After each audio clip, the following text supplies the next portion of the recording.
성경 말씀을 봉독하겠습니다. 누가복음 10장 42절 말씀입니다. 몇 가지만 하든지 혹은 한 가지만이라도 족하니라.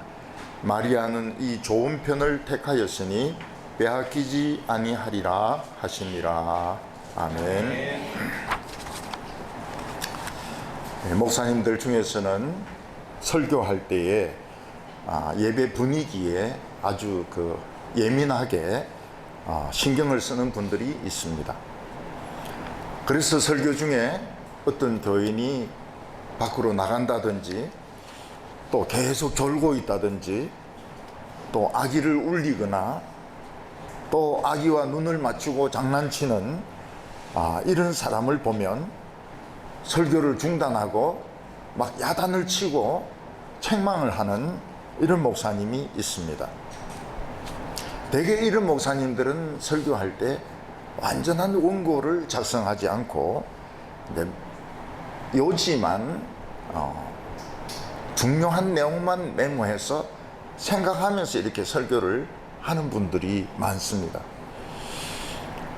그래서 누군가 중간에 나가버린다든지 계속 존다든지 이러면은 거기에 신경 쓴다고 설교 내용을 잊어버리기 때문에 이제 화를 내는 겁니다.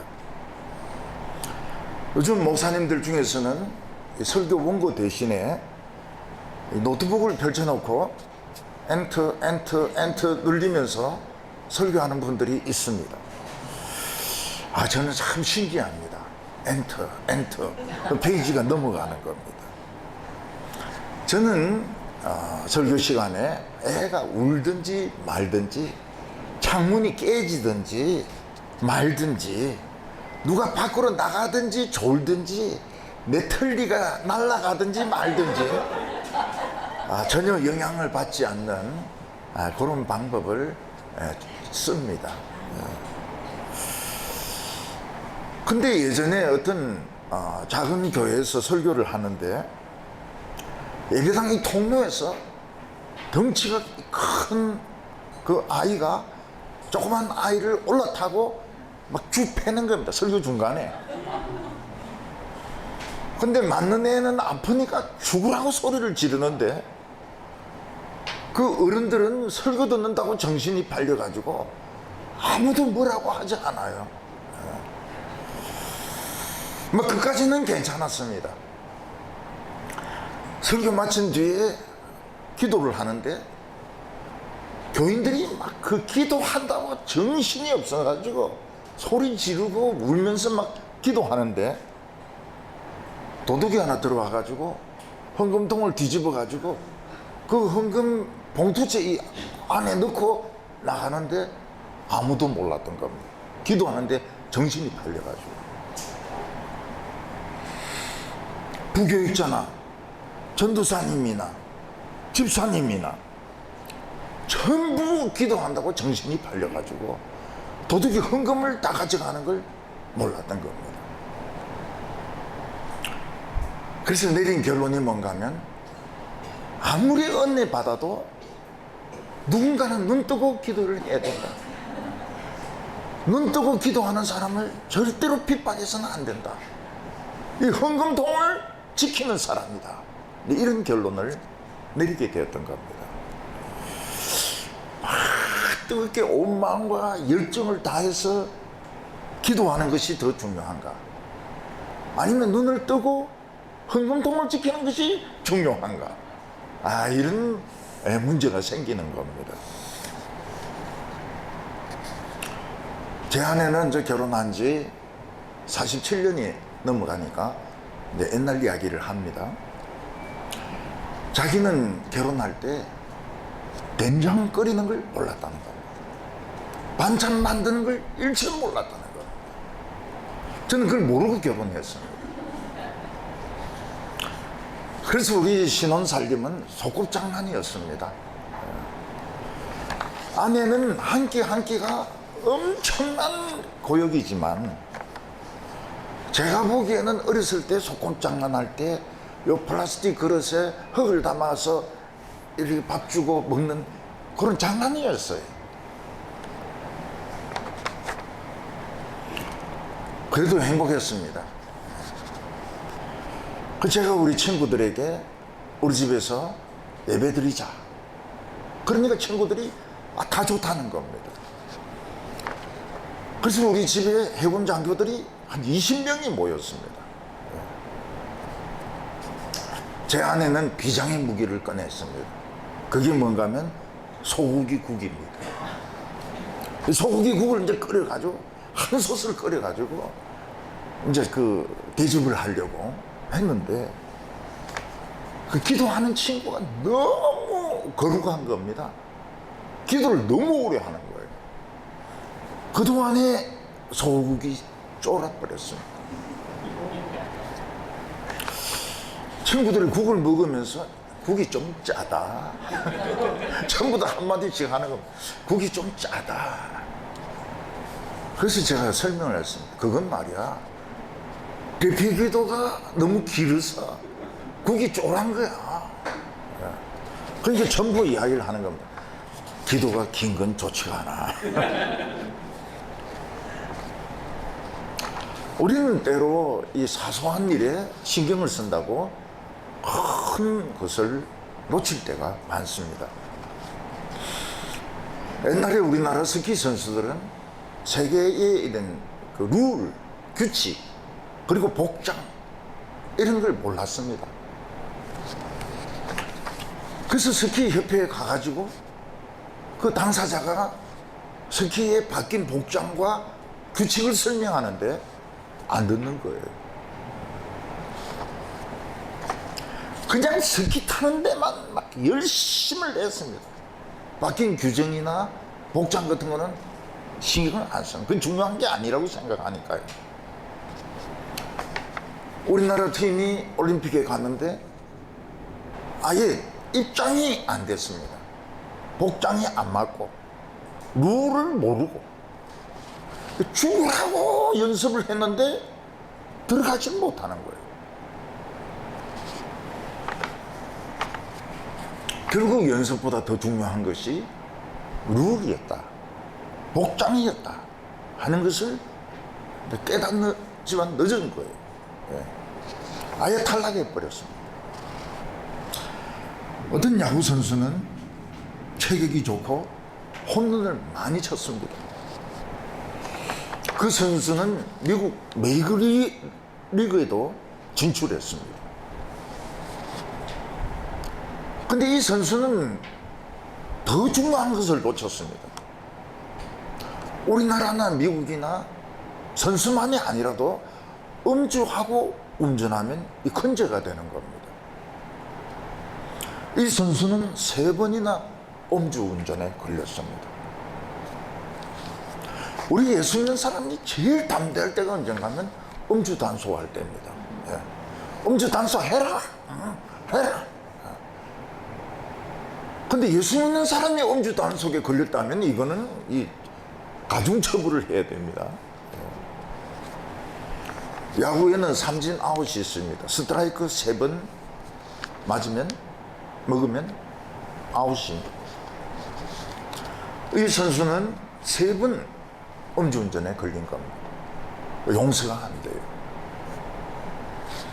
결국은 아주 체격도 좋고 홈런도 잘 때리지만은 음주운전 때문에 야구 인생을 망쳐버렸습니다. 예수님은 십자가의 죽음을 앞두고 예루살렘으로 올라가고 있었습니다.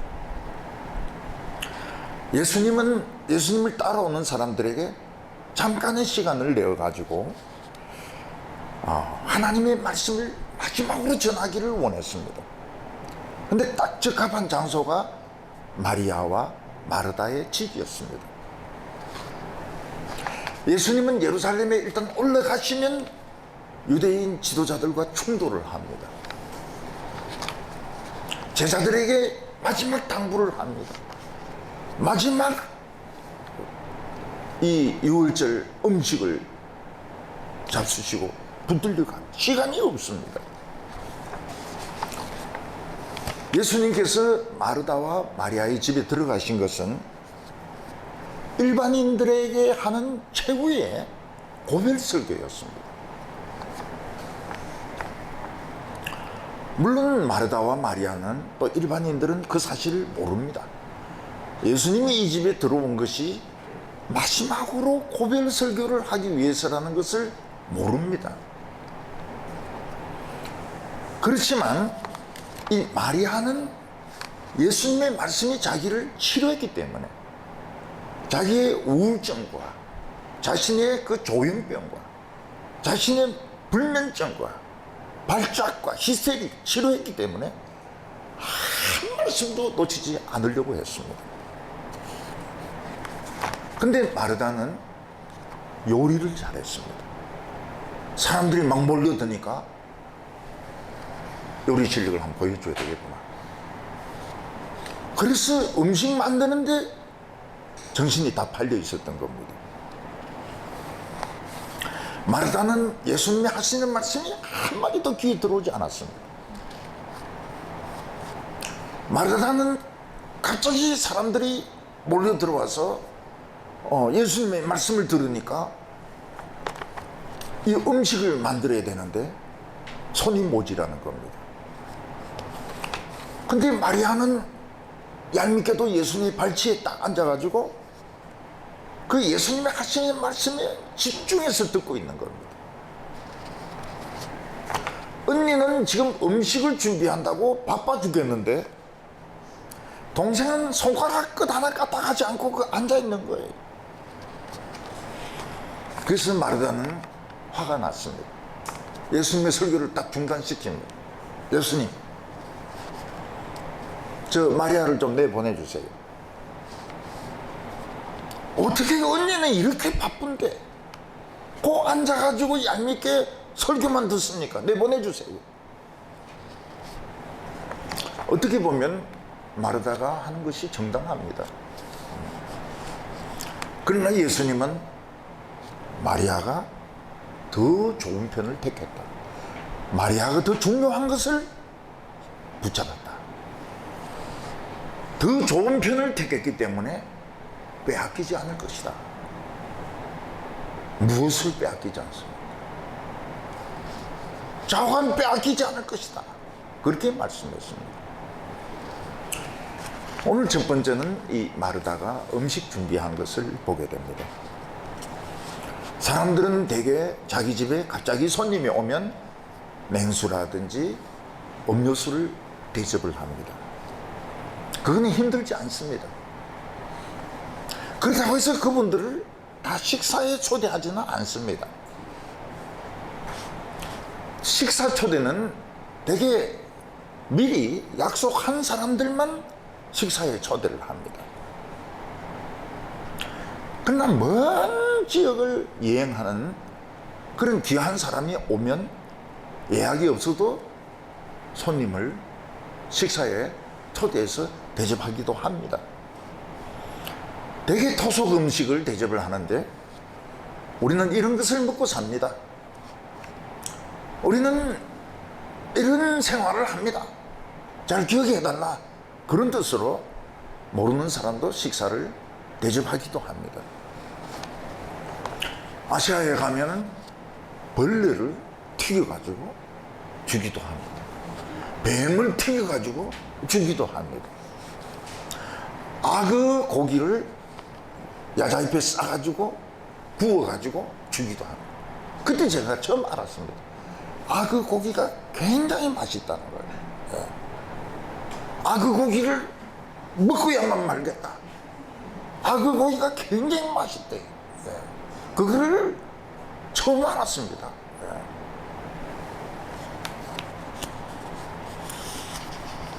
예. 예수님이 마지막으로 예루살렘으로 올라가는 길에 따라오는 사람들이 많았습니다. 12제자도 있고 70명의 전도자들도 있고 갈릴리에서부터 따라온 사람들도 있었습니다. 또 예수님을 따라오는 여인들이 있었습니다. 아주 헌신적인 여인들이었습니다. 그 인원은 대개 한 100명을 좀 넘었던 것 같습니다. 마리아와 마르다는 그 사람들을 다 대접할 책임은 없습니다. 왜냐하면 미리 식사 약속이 된 것도 아니고 예수님이 마리아와 마르다 집에 들어간 것은 식사하러 들어간 것이 아니었습니다. 예수님이 마리아와 마르다 집에 들어가신 것은 마지막으로 이 사람들에게 고별 설교를 하기 위해서였습니다. 사도 바울도 이 고별 설교에 굉장한 열정을 기울였습니다. 드로아라는 곳에서 고별 설교할 때는 얼마나 오랫동안 설교를 했든지 설교가 밤중까지 계속되었습니다. 교인들 중에 유두고라는 청년은 설교가 너무 길고 방도 덥고 공기는 탁하고 그러니까 창문에 앉아 있었는데 졸다가 떨어져 죽습니다.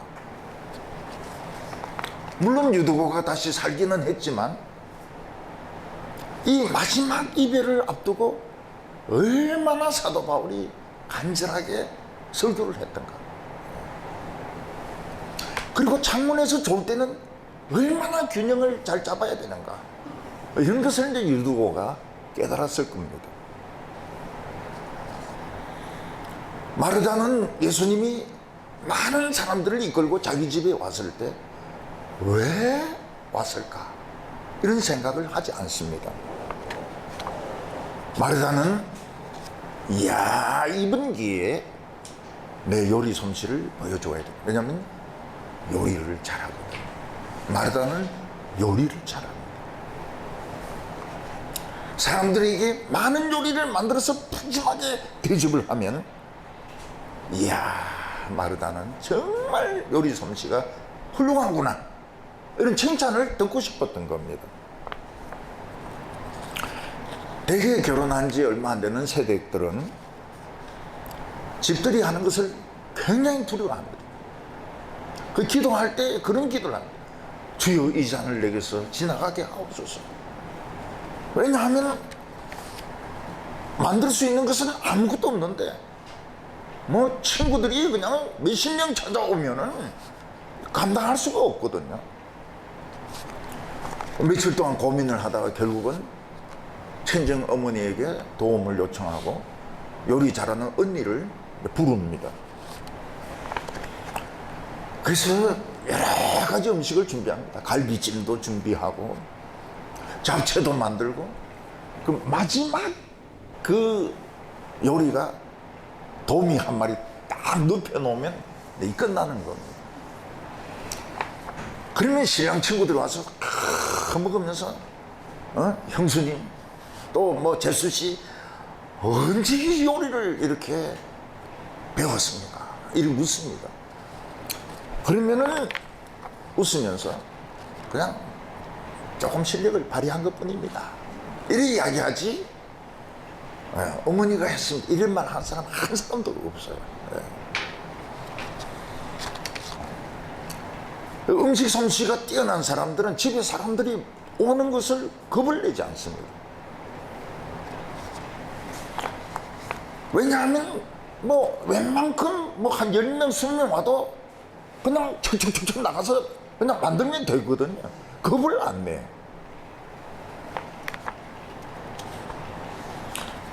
그래서 남편들은 요리 잘하는 부인을 아주 자랑스럽게 생각합니다. 근데 저는 요리 잘하는 부인을 싫어합니다. 왜냐하면 뭐 지금 실력으로도 비만으로 고생을 많이 했거든요. 근데 요리까지 잘했다면 저는 지방 흡입술을 해야 됩니다. 대구에서는 음식 솜씨가 뛰어난 권사님들이 몇 분이 계셨어요.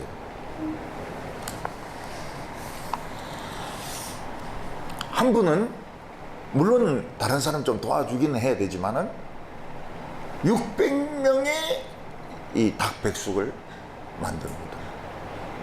그 안에 인삼도 넣고 찹쌀도 넣고 이래가지고 600명의 이 백숙을 만들어가 대접을 해요. 그거를 겁을 안 냅니다. 그래서 저는 어디 여행 갈 때 꼭 그 권사를 잡아가려고 했는데, 이 권사가 이 목사님 만나면 굉장히 무서워하거든요. 뭐 어떤 가문 이슬로 가자고 해도 안 가요. 예, 안 가요. 그분만 따라가면 우리는 삼시세끼가 그냥 해결돼 버립니다. 그냥 음식을 겁을 안 내. 그냥 촉촉촉촉 해버리면 재료만 있으면 재료 없어도 됩니다. 사가오면 되니까요. 그리고 최고급 정말 그 정조 대왕이나 세종이 먹던 이런 음식을 만드는 권사님이 계셨어요. 제가 처음 그 교회 부임했을 때 중직자 집안을 이제 이렇게 먼저 신방을 했습니다. 한 상을 딱 먹는데 너무너무 맛있는 거예요. 김치까지, 소고기국까지. 그래서 제가 결심을 했습니다. 다시 신방 오리라. 너무 맛있어가지고 반드시 이 집에는 신방 한 번 더 와야 된다. 근데 25년이 속절없이 흘러가지고 신방을 못하고 저는 은퇴를 했습니다. 이런 분들에게는 100명, 200명 대접하는 것이 아무것도 아니에요. 다른 사람은 한 3명만 와도 벌벌벌벌 뜹니다. 예수님께서 마르다의 집에 오신 이유는 그 갈릴리에서부터 따라온 사람들 70명의 전도자들 이들에게 마지막 복음의 당부를 하려고 오신 겁니다. 그래서 마르다와 마리아가 중요하게 생각해야 될 것은 음식이 아니라 예수님이 그냥 편하게 설교할 수 있도록 그런 분위기만 만들어주면 되는 겁니다. 음식을 먹든지 안 먹든지는 중요한 문제가 아니었습니다. 근데 마르다는 요리를 잘하거든. 솜씨를 100명 정도는 아무것도 아니야. 그렇지만은 아무리 뛰어난 요리사라 하더라도 재료는 있어야 될 거 아닙니까? 또 옆에 돕는 조수들은 있어야 될 거 아닙니까? 마르다는 원래 음식을 잘합니다. 음식 잘하는 사람 특징이 뭡니까? 집에 있는 그릇을 전부 다 꺼내가 다 쓰는 겁니다. 네, 다 써요. 근데 동생 마리아는 예수님 앞에 딱 앉아 있습니다. 왜냐하면 옛날에 7 귀신이 들렸다 해가지고 정신병이란 정신병 다 알았거든요. 근데 예수님 설교 듣는 동안에 없어지는 거예요. 불면증도 없어지고, 그리고 히스테리도 없어지고, 우울증도 없어지고, 조현병도 없어지고, 막 발작도 없어지고, 정상적이 됐어요. 그리고 예쁜 얼굴이 살아나는 겁니다. 마리아는 예수님의 말씀은 놓쳐서는 안 된다. 무슨 말씀이든지 놓쳐서는 안 된다. 주의를 집중하고 있었습니다. 예수님의 말씀은 권세가 있었습니다. 앞을 보지 못하는 맹인이 앞을 봅니다. 일어서지 못하는 이 장애인들이 일었습니다. 수많은 장애인들이 치료를 받았습니다. 마리아가 보기에 예수님은 하나님의 아들입니다. 하나님의 아들이 말씀하는 것을 놓칠 수가 없습니다. 마리아는 결심을 했습니다. 나는 예수님의 말씀은 한마디도 놓치지 않는다. 그리고 예수님이 어디를 가든지 나는 끝까지 따라간다. 근데 마르다는 요리를 잘합니다. 통이 큰 여자입니다. 사람이 몰려오니까 이때야말로 내 실력을 발휘할 때구나.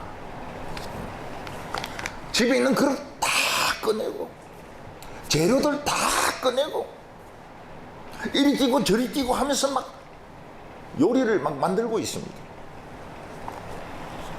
예수님의 설교는 전혀 귀에 들어오지 않습니다. 많은 음식을 준비해야 되기 때문에. 저는 대개 이 설교가 귀에 안 들어오는 분들 중에 누가 있는가 하면 설교 후에 소프라노 특송하는 분들이 귀에 안 들어올 것 같아요. 이 발성이 제대로 될 것인가, 이게, 또 이 내가, 삑소리는 내지 않을 것인가. 그거 신경 쓴다. 그리고 굉장히 떨거든. 앉아서 다리를 달달달달 떨면서 그거 생각한다고 설교가 귀에 안 들어올 것 같아요. 네. 그래서 이 특송하는 분들은 아주 노련하고, 이 베테랑급을 시켜야 시험에 들지 않습니다. 마르다가 많은 사람들에게 음식을 대접하려고 한 것은 나쁜 것이 아닙니다. 문제는 왜 예수님이 여기에 들어오셨는가? 거기서 예수님은 무엇을 하려고 하셨는가? 그런 생각을 하지 못했던 겁니다. 39절을 보면 그에게 마리아라 하는 동생이 있어 주의 발치에 앉아 그의 말씀을 듣더니, 예수님은 따라온 사람들에게 설교를 시작했습니다. 마르다는 요리하느라고 정신이 없어서 설교를 한마디도 듣지 않습니다. 어떤 분이 한평생 목회를 하다가 마지막 설교를 하게 되었을 때 사람들은 그 마지막 설교는 꼭 들으려고 합니다. 왜냐하면 자기가 목회하면서 제일 중요했던 것들, 또 혹시 놓쳤던 것들, 또 앞으로 교인들이 해야 될 것들을 당부하는 설교이기 때문에 그걸 놓쳐서는 안 됩니다. 예수님은 무슨 설교를 했을까요? 자신의 고난에 대한 설교를 했을 겁니다. 예수님께서는 왜 하나님의 아들이 고난을 받아야 되는가? 왜 예수 믿는 사람들이 고난을 통과해야 되는가? 그 말씀을 하시는데 마르다는 예수님의 설교는 똑같다. 오늘 못 들으면 내일 듣고, 내일 못 들으면 모레 듣고, 모레 못 들으면 내년에 듣고. 예수님은 어제나 오늘이나 동일하시니까 항상 똑같은 설교 하시니까 한 몇 번 빼먹어도 괜찮다, 이런 생각을 가지고 있는 겁니다. 그래서 마르다는 많은 사람들이 모였을 때 자신의 그 비장의 무기, 요리 솜씨를 발휘해서 떡하니 사람들을 대접을 하고 자기의 그 요리 솜씨를 뽐내고 싶었던 겁니다. 아마 예수님께서 마르다가 내놓는 음식을 보고 너 천재다, 어떻게 이 짧은 시간에 혼자서 이 많은 음식을 준비했느냐, 너 최고다, 이랬더라면 마르다는 기분이 굉장히 좋았을 겁니다. 사람들은 예수님의 설교를 듣는 것보다는 사람들의 칭찬을 받는 것을 더 좋아합니다. 어떤 목사님이 할머니 집에, 어떤 교인 할머니 집에 신방을 가는데 항상 할머니가 불만이 불만에 차 있습니다. 그래서 이 목사님은 왜 이 할머니는 내가 신방할 때마다 불만에 찬 얼굴을 하고 있을까? 근데 어느 날 가니까 이 할머니가 장롱문을 다 열어놓은 겁니다. 그 안에 보니까 이불들이 각도가 딱 맞고 담요가 각도가 딱 맞고 모든 것이 절도 있게 딱 쌓여져 있는 겁니다. 그때 이 목사님이 이걸 알았어요. 목사님이 할머니한테 물었습니다. 어느 사관학교 나오셨습니까? 이 각도가 이 정확하네요. 그때 할머니 얼굴이 풀리는 겁니다. 그리고 웃어요. 만족하는 겁니다. 내가 이 관물 정도는, 이불 정도는 하나는 자로 재는 듯 하는데 이걸 지금까지 목사님 몰라줬던 겁니다. 근데 이걸 인정해주는 순간 이제 할머니는 기분이 좋아지기 시작했습니다.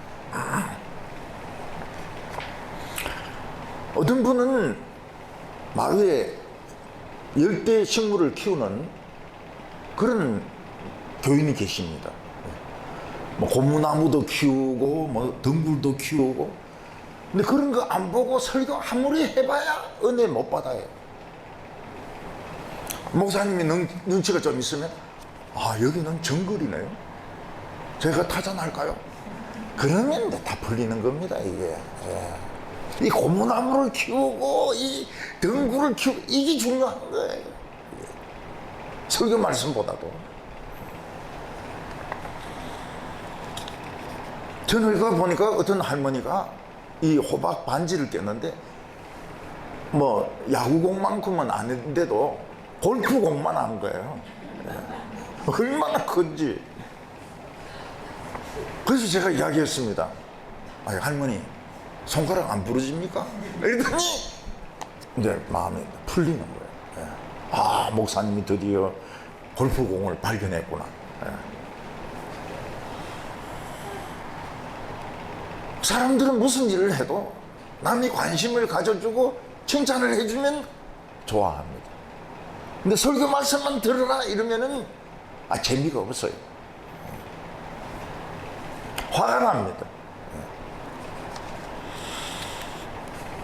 정신적으로 온갖 고통을 다 받았던 막달라 마리아는 예수님의 말씀의 가치를 알았습니다.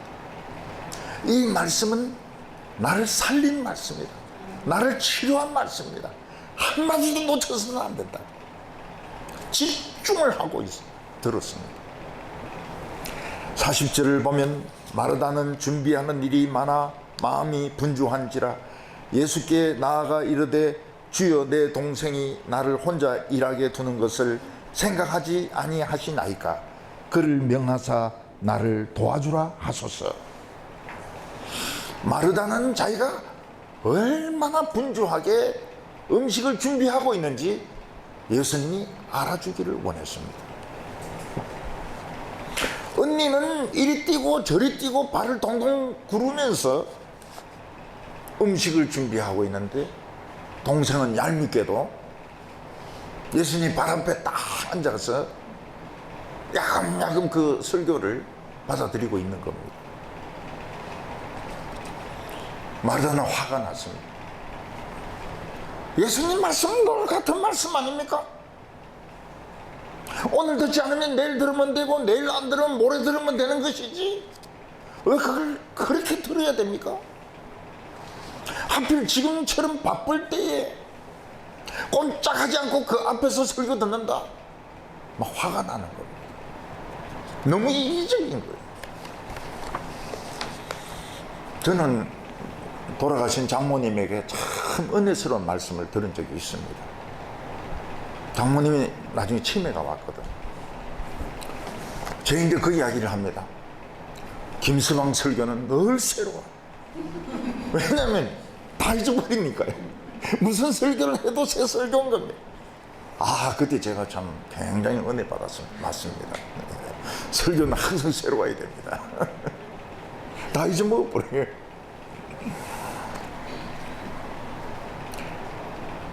마르다가 하고 있는 것이나 마르다가 예수님에게 항의한 것이나 잘못한 거 없습니다.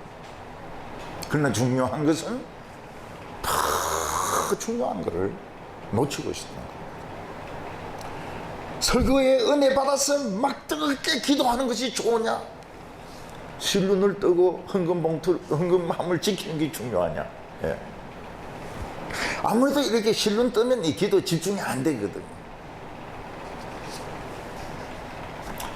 오늘 여기 두 번째는 풀리지 않는 의문점이 있습니다. 예수님은 마르다의 집에 들어가서 백성들에게 바로 하나의 말씀을 가르치셨습니다. 예수님은 마르다가 음식을 준비하는 그 짬을 이용해서 설교했을까요? 아닙니다. 설교가 메인인 겁니다. 예수님에게서는 음식을 준비하는 거나 음식을 먹는 것보다 더 중요한 것이 이 마지막 설교였습니다.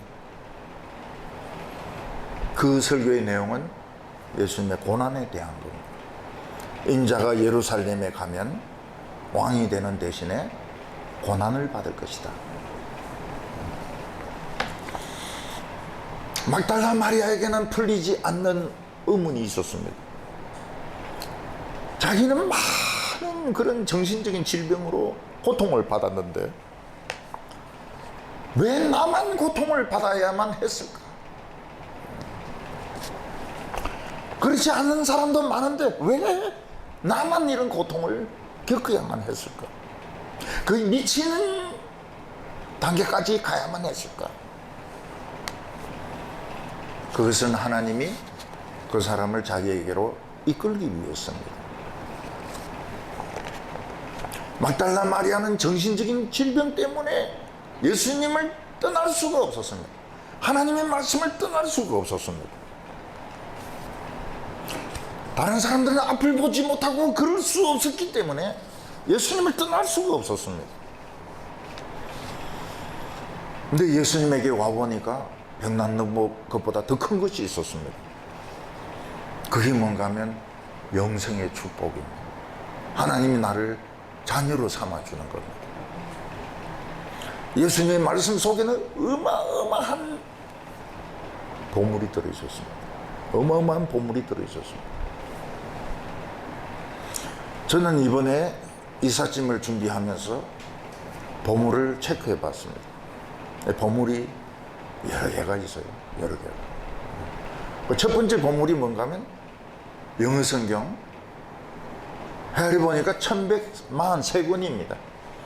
제일 걱정했던 게 그겁니다. 이 컨테이너 안에서 영어 성경 썩으면 어떡하나. 그 중에는 염소 가죽으로 입힌 영어 성경도 있거든. 버전별로. 전부 무사였습니다. 저는 한 1,500권 되는 줄 알았더니 1,143권입니다. 기뻤죠. 양복은 썩어도 되지만 영어 성경은 썩으면 안 되는데 그냥 보스란히 남아있어요. 내 보물입니다. 분명한 것은 다 읽기 전에 제가 죽을 겁니다. 마틴 로이드 존스 목사의 설교 그 테이프가 있습니다. 전부 다 남아있는 거예요. 전부 다 남아있어요. 로마서, 에베소서, 사도행전, 요한복음 전부 다 남아있는 거예요. 보물이죠. 저는 그 메시아, 영어로 메사이아, 세계에서 구입을 했습니다. 그리고 이제 영국 가는 이런 교인들 있으면 꼭 헌책방이나 이런 데 가가지고 메사이아를 구해오라고 그랬습니다. 그 메사이아 CD가 엄청 많아요. 그걸 다 들었습니다. 다 들은 건 거짓말이고 나중에 산 건 좀 못 들었어요. 그게 그대로 다 남아있는 거예요. 몇백 개가. 저는 김추나 노래 이런 거 없습니다. 나오나 이런 노래가 없습니다. 오직 메사이아. 메사이아. 그리고 성경 전체를 설교한 설교 원고, 그거는 창고에 넣어두지 않습니다. 저는 항상 가지고 다녀요. 보물이 있는 거예요. 그리고 우리 교인 55명 정도 보물입니다. 이분들 없으면 제가 어디서 설교하겠습니까? 누가 설교 들어주겠습니까? 저희들은 보물이 많아요. 돈이 필요할까요? 진짜 필요 없습니다. 다른 때 같으면 그래도 필요하다 이랬을 건데 지금은 그럴 지금 분위기가 아닙니다. 지금은 그런 상황이 아니에요. 이때는 이 진실을 이야기해야 되는 때예요. 진짜 우리 교회가 부흥되는데 돈은 아무 의미가 없습니다. 네. 있으나 없으나 아무 의미가 없어요.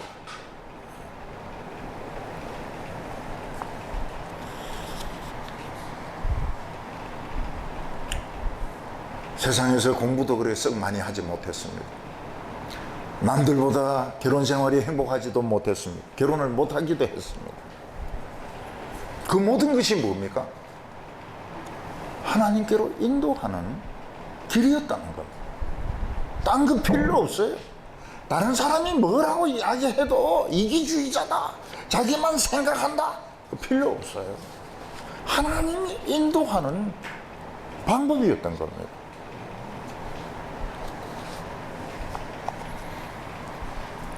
하나님은 말씀으로 막달라 마리아를 잡았습니다. 막달라 마리아는 결심이 뭔가 하면 예수님 말씀을 한마디도 안 놓친다. 그리고 절대로 예수님을 놓치지 않는다. 그래서 십자가 밑에까지 갑니다. 그래서 엄청 울었죠. 절망했죠. 무덤에 또 찾아가요. 왜냐하면 거기 예수님이 계시니까요. 죽어도 예수님은 예수님이니까요.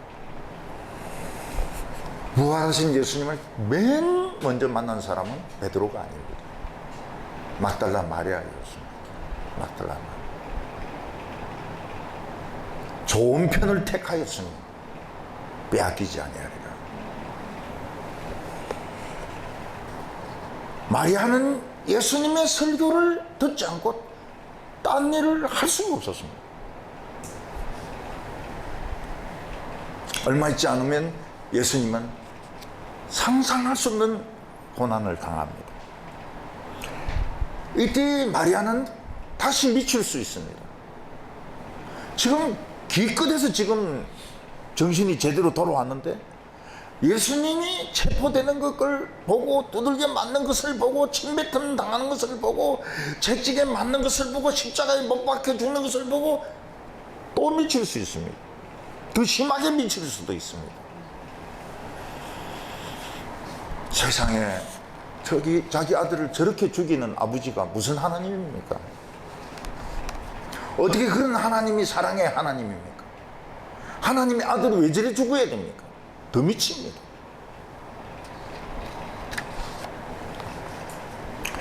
반지의 제왕이란 영화를 보면 그 예수님을 상징하는 인물들이 너무 많이 나와요.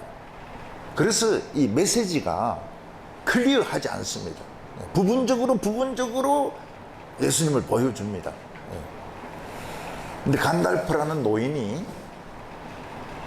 난장이들을 이제 이 괴물들, 트롤들 그런 공격에 피해서 다리를 건너가게 하고 난 뒤에 지팡이로 다리를 부숩니다. 그때 불붙은 괴물이 온몸이 불로 된 이 괴물이 꼬리를 가지고 간달프의 다리를 딱 감아가지고 끌어내립니다. 그래서 끝없는 지옥으로 떨어집니다. 간달프는 그 떨어지면서 불구덩이에서 그 괴물을 두들겨 패는데 불이 막 튑니다. 예수님의 싸움은 지금부터 시작입니다. 예수님은 십자가에 못 박혀 죽으신 후에 음부에 끌려가셨어요. 사망의 세력과 마귀와 불튀기는 싸움을 합니다. 예수님이 몽둥이로 사망의 세력을 부숩니다. 마귀의 머리를 부숩니다. 죄의 세력을 부숩니다. 그 휘두를 때마다 불똥이 막 튑니다. 예수님은 마지막 전쟁을 이야기하지 않을 수가 없었습니다. 예수님에게 중요한 것은 음식이 아닙니다. 예수님에게 중요한 것은 마귀와의 싸움에서 이기는 것입니다.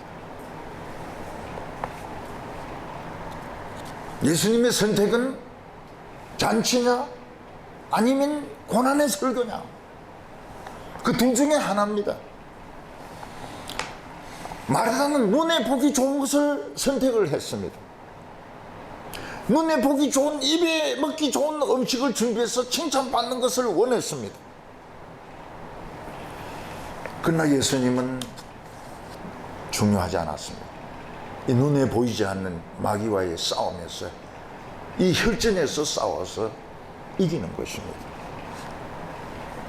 오늘 우리는 잔치할 때가 아닙니다. 오늘 우리에게 필요한 것은 맛있는 잡채밥이라든지 갈비찜이 아닙니다. 전투하는 군인들에게 필요한 것은 주먹밥입니다. 주먹밥 먹으면서 그냥 뛰어나가는 거예요. 만약에 이 전쟁 나팔 소리가 들렸는데도 앉아서 잡채 먹고 갈비찜 먹고 도미 뼈 골라서 먹고 이러면 낙오가 돼요. 어떤 집에 아들이 전쟁 중에 휴가를 왔습니다. 어머니는 아들이 온 것이 너무 좋아서 미역국도 끓입니다. 하얀 쌀밥도 합니다. 불고기를 구워 놓습니다. 그때 갑자기 비상벨이 울리면서 군인들은 귀대하라고 합니다. 아들은 어머니가 만든 거 하나도 못 먹습니다. 그냥 밥만 움켜쥐고 그걸 다져가지고 들고 뜁니다. 주먹밥 하나 만들어가 들고 뛰는 거예요. 거기에 이제 조금이라도 좀 사치를 부린다면 참기름이나 깨소금 뿌리는 겁니다. 군인에게 필요한 것은 주먹밥입니다. 제가 훈련 받을 때 식사 시간이 되었습니다. 우리 훈련시키는 구대장들은 우리를 한 번도 편하게 밥을 먹게 한 적이 없습니다. 네. 우리는 저 트레이 앞에 앉았습니다. 줄을 맞춰서 탁 들어가가지고 한 발 앞으로 이러면 들어가가지고 탁 앉습니다. 식사 개시 딱 뜨는데 식사 끝. 연병장으로 집합. 그러면 우리는 한 숟가락도 못 먹고 그거 다 버리고 그 아까운 밥을 다 버리고 철무 쓰고 총 들고 연병장으로 뛰는 겁니다. 근데 그 동작이 굉장히 빠른 애는 한 거 넣고 한 숟가락 넣고 뛰나가는 애도 있어요. 이리 나와. 이리 나와. 입에 던겨 뭐야. 아, 밥을 한 숟가락도 못 먹고 그냥 그대로 쓰레기통에 다 버릴 때 그 억울함 말로 표현할 수가 없습니다. 근데 군인이 언제 그 먹을 거 다 먹고 앉아가지고 그럴 수 없거든요. 군인은 전투 벌어지면은 한 사흘 정도는 잠 못 잡니다. 식사 못 해요. 그냥 총 잡고 쏘고 뭐 행군하고 기고 뭐 그래야 안 죽죠. 우리는 예수님 말씀하시면 하긴 모든 일을 중단해야 됩니다. 커피 끓이다가도 중단하고 먹던 것도 중단하고요. 이야기하던 것도 중단하고요. 그대로 뛰어나가야 됩니다. 전부 무장하고 연병장에 집합하라. 팍 뛰어나가야 됩니다. 분화 막 짜매면서 막 뛰어나가야 됩니다. 왜냐하면 이 말씀 안 들으면 낙오하거든요. 낙오하면 죽습니다. 낙오병은 죽습니다.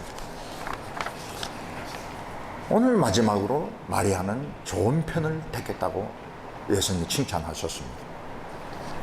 예수님은 마르다에게 너무 많은 음식을 준비하려고 하지 말라고 했습니다.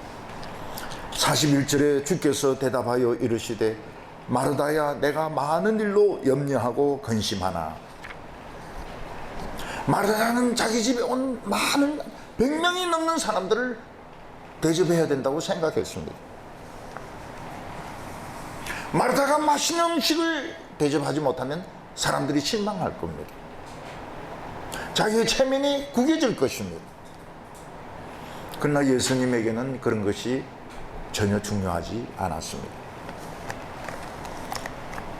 마르다는 어떻게 했든지 사람의 입을 만족시키고 싶어 했습니다. 그래서 무엇을 만들까 염려하고 근심하고 마음이 복잡했습니다. 그러나 예수님은 여기까지 나를 따라온 사람들은 그냥 사람이 아니고 군사들입니다. 하나님의 군사들입니다. 이 사람들은 먹든지 못 먹든지 싸우러 하면 싸우러 나가야 됩니다. 마귀를 물리쳐야 다른 사람이 사는 겁니다. 여러분, 교회가 평안하게 먹고 마시고 놀고 이러는 동안에 이태원에서는 159명이 깔려 죽습니다. 다른 데서는 화재가 나서 사람들이 죽습니다. 그 왜 그런 일이 일어날까요? 이 군사들이 자기 역할을 감당을 안 하는 겁니다. 교회는 복잡하면 안 돼요. 심플해야 됩니다. 말씀, 기도와 찬양. 결국 군사들에게 필요한 것은 주먹밥입니다. 주먹밥. 주먹밥이라도 있으면 다행이죠. 42절에 몇 가지만 하든지 혹은 한 가지만이라도 족합니다. 마리아는 이 좋은 편을 택하였으니 빼앗기지 아니하리라 하십니다. 십자가의 용사들은 많은 음식을 먹고 참 만족해하는 사람들이 아닙니다. 왜냐하면 많은 음식을 먹으면 움직이는데 불편합니다. 십자가의 용사들이 피자도 몇 통 시키고 튀긴 닭도 몇 마리 시키고 치맥이라 해가지고 맥주까지 마시고, 그거는 움직이지 못합니다. 뱃속에 닭이 잔뜩 들어있으면 이게 움직여지겠습니까? 십자가의 용사는 관중이 아닙니다. 선수들입니다. 선수들은 경기 전에 식사 안 합니다. 뛸 수가 없기 때문에. 많은 음식을 먹지 않습니다. 이들에게 필요한 것은 그냥 간단한 물 한 모금, 간단한 요기, 그리고 죽으라고 뛰는 겁니다. 그들에게 필요한 것은 용기입니다. 사명감입니다. 예수님은 마리아에게 놀라운 말씀을 하셨습니다. 마리아는 이 좋은 편을 택하였으니 빼앗기지 아니하리라. 그 예수님 말씀이 이게 어려워요. 마리아는 음식보다도 좋은 편을 택했습니다. 그 좋은 편이 뭡니까? 사람의 칭찬을 받는 것, 사람을 만족시켜주는 것, 사람의 기대에 부응하는 것이 아니고, 이 좋은 편은 예수님의 말씀을 듣는 것입니다. 이건 너무 분명합니다. 마리아는 언니를 기쁘게 하지 않았습니다. 언니를 만족시키지 않았습니다. 마리아는 많은 사람들을 배불리 먹게 해서 칭찬받는 길을 택하지 않았습니다. 마리아는 오히려 언니나 다른 사람으로부터 자기만 생각하는 이기주의자라는 비난을 들었습니다. 그러나 마리아는 누가 뭐라고 하든지 예수님 말씀을 놓치지 않았습니다. 좋은 편을 택했습니다. 더 중요한 편을 택했습니다. 죽으라고 연습하는 것보다는 국제적인 룰을 익히는 것이 더 필요했던 겁니다. 마리아는 말씀을 듣는데 1등입니다. 말씀을 듣는 데는 1등입니다. 이것은 우리가 배워야 될 점입니다. 예배 듣는데 어떤 사람은 매번 배워서 말씀을 듣습니다. 근데 어떤 분은 항상 맨 뒤에 앉습니다. 빨리 가려고요. 빨리 집에 가려고. 집에 뭔가 있는 거예요. 빨리 가려고.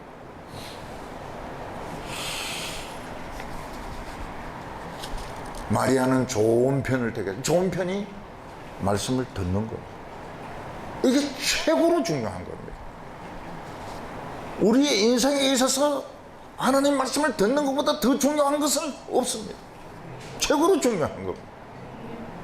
수학 문제 하나 더 푸는 것보다도, 영어 단어 하나 더 외우는 것보다도, 친구들 만나서 운동하는 것보다도 더 중요한 것이 말씀을 듣는 겁니다. 좋은 편입니다.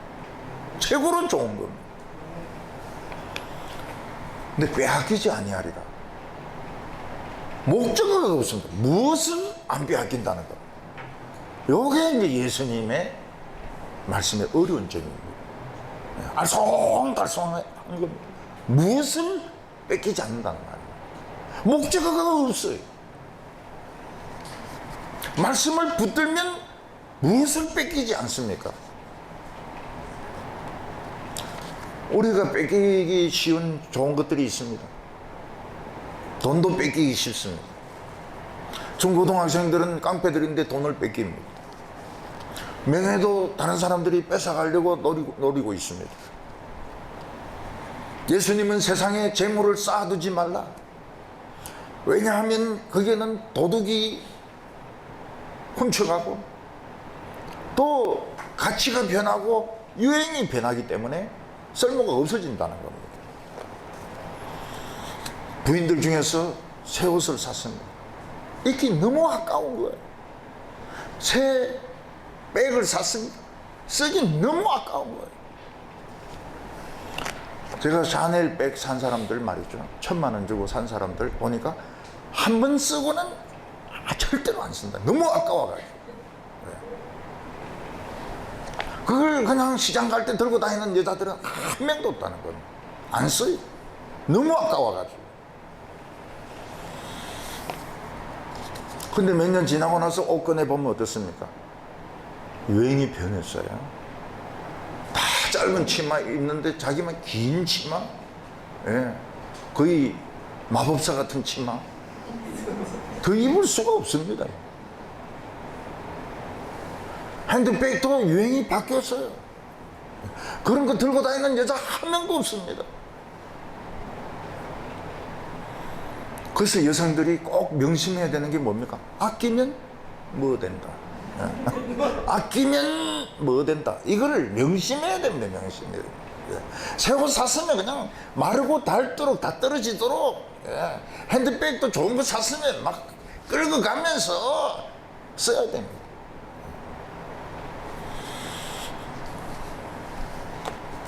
사람 여성들은 옷을 아껴 놓으면 어떻게 합니까? 동생이나 언니가 와서 이거 내 입으면 되겠네? 막 가져가 버려요. 허락도 없이 그냥 가져가 버립니다. 속이 막 쓰리죠. 내가 저걸 저렇게 아껴놨는데 유행이 변해버렸어요. 유행이 변해버렸어요. 예수님의 말씀을 듣지 않고 딴짓을 하면 무엇을 잃어버립니까? 믿음을 잃어버립니다. 믿음이 없어져요. 교회에서 설교 말씀 안 듣고 막 회의하는 사람들이 있었습니다. 딴짓하는 사람들이 있었습니다. 교육 재료 만드는 사람들이 있었습니다. 나중에 보면 믿음이 없어요. 제가 대구에서 한 것이 뭡니까? 아무것도 하지 마요. 설교 시간에 아무것도 하지 마요. 설교만 들어요. 딴 거 못해도 좋다는 거예요. 사람들은 이해를 못했습니다. 아니, 설교 시간에 딴 거 준비하는 게 회의도 하고 교사 회의도 하고 뭐 다른 거 하는 게 얼마나 중요합니까? 전혀 못하게 했습니다. 그분들이 믿음이 생겼어요. 무슨 믿음입니까? 억지 믿음입니다. 목사님 때문에 억지로 믿음이 생겼어요. 봉사 많이 한다고 설교를 잘 안 듣는 사람은 영혼이 황폐해집니다. 분노가 같이 생겨요. 근데 말씀을 붙잡는 사람은 읽지 않습니다.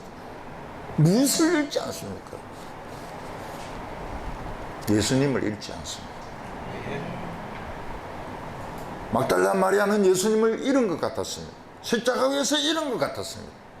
근데 예수님이 찾아오셨어요. 마리아야, 예수님을 읽지 않습니다. 예수님 말씀을 붙드는 사람은 미래가 있습니다. 미래를 읽지 않습니다. 우리의 미래를 사기당하지 않습니다. 우리는 전부 미래를 걱정하지 않습니까? 어떻게 하면 미래에 행복하게 살 것인가? 어떻게 하면 미래를 아름답게 살 것인가? 다 도둑질 당합니다.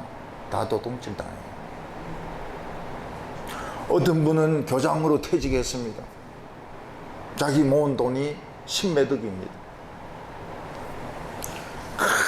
그렇게 믿었던 아들이 사업하는데 빌려달라고 합니다. 빌려줬어요. 지금 그 부부가 공원에 앉아서 컵라면 먹고 있습니다. 돈이 없어가지고. 집도 없고요. 집도 없고 돈도 없고 컵라면 먹고 있습니다. 울고 있어요. 미래를 뺏겨버렸어요.